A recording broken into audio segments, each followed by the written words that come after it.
Hey guys, and that's precisely the reason you should be very careful while investing into companies जिनका business काफी हद तक depend होता है गवर्नमेंट पॉलिसीज पे। जी हाँ, मैं बात कर रहा हूँ आईजीएल और एमजीएल की। इन दोनों के जो स्टॉक प्राइस है आज ऑलमोस्ट 15-20% करेक्ट हो गए और nearly almost 1.5 month ago till September and October ये अपने नियर ऑल टाइम हाई पे चल रहे थे और वहां से ऑलमोस्ट अभी 1-1.5 महीने में 50% करेक्ट हो गए। और आई डोंट नो कितने सारे एनालिस्ट ने दिवाली पिक में आईजीएल और एमजीएल को रेकमेंड किया था एज अ बाय।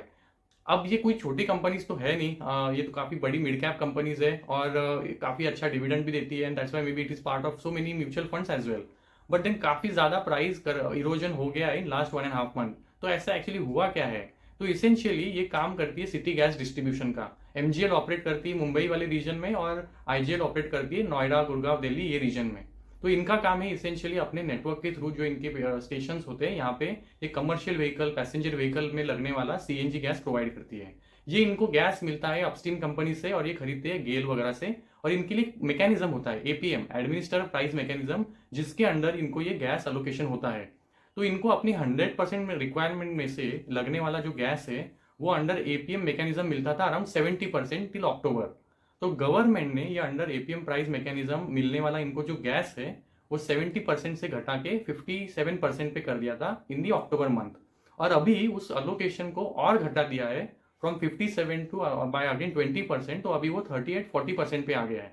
तो हुआ क्या, ये एपीएम प्राइस के अंडर जो आईजीएल एमजीएल को गैस मिलता था वो पहले 70% था, अभी 38-40% पे आ गया है।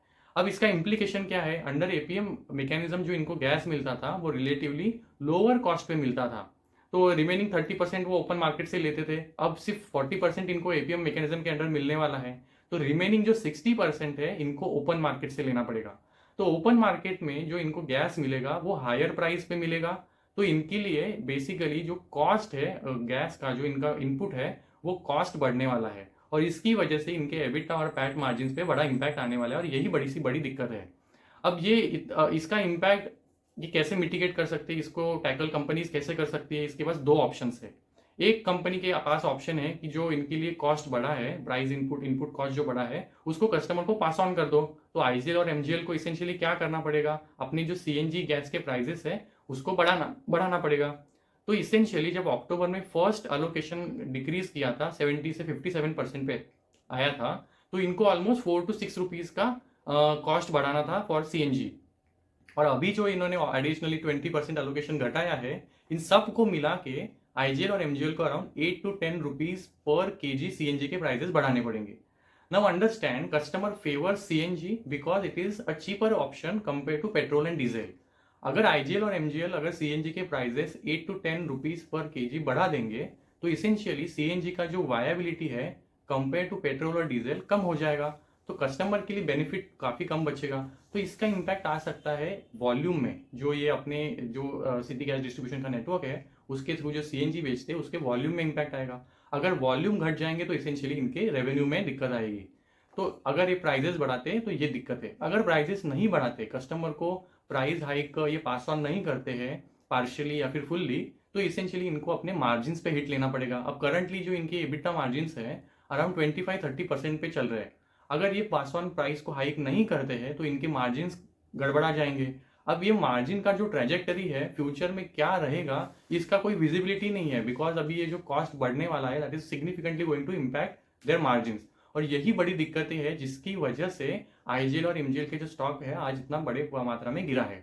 अब इसका इम्पैक्ट आईजीएल और एमजीएल पे स्पेसिफिकली इतना ज्यादा इसलिए है बिकॉज इनका मेजॉरिटी रेवेन्यू आता है सिटी गैस डिस्ट्रीब्यूशन के ही अपने नेटवर्क से। ऑब्वियसली इनका पीएनजी का मतलब जो पाइप नेचुरल गैस है वो भी एक सेगमेंट में, मतलब घर में लगने वाला गैस भी सप्लाई करते हैं, but CGD is a still major contributor in the revenue. अब इसका इम्पैक्ट गुजरात गैस पे रिलेटिवली छोटा है बिकॉज गुजरात गैस इंडस्ट्रियल में भी गैस सप्लाई करता है। सीजीडी में इसका जो कॉन्ट्रीब्यूशन है अराउंड 25-30% का है। तो that's why you will see कि गुजरात गैस का स्टॉक प्राइस इतना करेक्ट नहीं हुआ है, आई थिंक 6-7% गिरा है। और आईजीएल और एमजीएल के बीच में IGL has corrected bit more. अब ये क्यों हुआ है? आईजीएल कहाँ ऑपरेट करता है? नॉर्थ रीजन में, दिल्ली, नॉर्थ एनसीआर, गुड़गांव ये रीजन में। अब दिल्ली एनसीआर वाले रीजन में जो टैक्स का स्ट्रक्चर है वो थोड़ा डिफरेंट है। तो यहाँ पे जो प्राइस डिफरेंशियल है उसकी वजह से between CNG versus petrol and diesel जो है वो थोड़ा सा कम है। तो आईजीएल के पास जो स्कोप है सीएनजी प्राइसेस को बढ़ाने का that is very limited scope. तो इसेंशियली आईजीएल जो ये इनके लिए इनपुट कॉस्ट बढ़ा है उसको ज़्यादा हद तक पास ऑन नहीं कर सकता है। एमजीएल जब मुंबई रीजन में ऑपरेट करता है, यहाँ पे जो प्राइस डिफरेंशियल है between CNG versus petrol and diesel वो ज़्यादा है। तो MGL still can to an extent pass on the price hike, ये प्राइस हाइक ले सकते हैं और कस्टमर को प्राइस को पास ऑन कर सकता है। तो एमजीएल के पास थोड़ा फिर भी एडवांटेज है। तो ये दिक्कत है कि आईजीएल ज़्यादा गिरा है, ऑलमोस्ट 20% करेक्ट हुआ है, एंड एमजीएल थोड़ा रिलेटिवली थोड़ा कम गिरा है। अब ये सर पूरा सिचुएशन है ना, ये काफ़ी ट्रिकी है। मतलब गवर्नमेंट ने कुछ पॉलिसी चेंज कर दिया है और आपके बिजनेस पे इतना बड़ा इंपैक्ट हुआ है। तो as a management of IGL MGL, इनके हाथ में तो इसेंशियली कुछ है नहीं, राइट? मतलब it's something out of blue that has happened, and IGL and MGL essentially are the victims जो इस सिचुएशन में। तो अब ऐसे सिचुएशन में अब मैनेजमेंट क्या कर सकता है? एज आई सेड, दो ऑप्शंस, प्राइजेस बढ़ाओ या फिर मार्जिन पे हिट लो। अब यहाँ पे एक्चुअली डायकोटोमी ऐसी है कि गवर्नमेंट का एक्चुअली एम है कि 2030 तक अपना जो इंडिया का एनर्जी कंजम्पशन बास्केट है उसमें सीएनजी का जो कंट्रीब्यूशन है, मतलब नेचुरल गैस का जो कंट्रीब्यूशन है, उस गवर्नमेंट को उसको बढ़ा के 15% तक लेके जाना है। अभी उसका कंट्रीब्यूशन अराउंड 7% का है। तो गवर्नमेंट एक साइड बोल रही है कि भाई हमें नेचुरल गैस का जो कंजम्पशन है उसको बढ़ाना है, उसे डबल डिजिट में लेके जाना है 2030 तक, और दूसरे साइड तो ये अलोकेशन ही नहीं कर रहे। तो मतलब गवर्नमेंट के पॉलिसीज में इतनी मतलब वेरिएशन फ्लक्चुएशंस होते हैं, and companies essentially have to bear जो ये पॉलिसी चेंजेस होते हैं, and IGL MGL are purely the victims. तो अब ये ऐसा वाला सिचुएशन है। अब प्राइस इतना करेक्ट हो गया है, इनका पी भी ऑब्वियसली करेक्शन हो गया है। नाउ इट फील्स, तो ऐसे सिचुएशन में अभी इन्वेस्टर को क्या करना चाहिए?